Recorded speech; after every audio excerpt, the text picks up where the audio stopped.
The 9-step walk and turn test is generally the second test of the trio of field sobriety tests. In this exam, the officer will often ask you to put your right foot in front of your left foot and to stand there with your arms at your sides while he barks the rest of the orders out at you. The remaining orders are going to be to walk heel to toe, putting one foot in front of the other, touching heel to toe, counting out 9 steps, counting out loud as you go. Then he's going to ask you to plant your right foot on the ground and take 4 pivoting steps around while keeping your front leg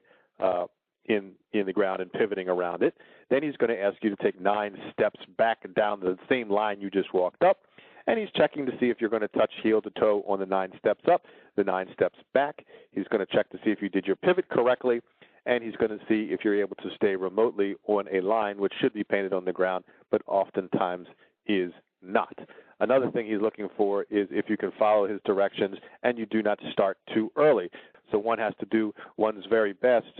to follow all of these directions and not start too early, and to touch heel to toe and do the proper turn and to come back. It's very difficult to do to follow all those orders and to do all of those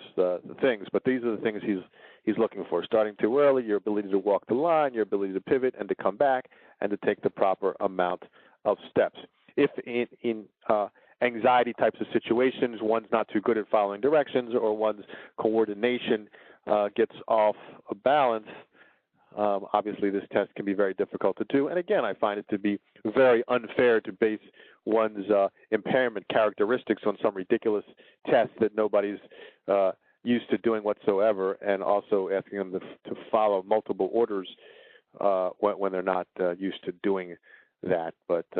it's probably best not to engage these field sobriety tests, and that's the reason why, because quite frankly, they are engineered for people to fail, and the courts do put a surprising amount of reliance on these tests.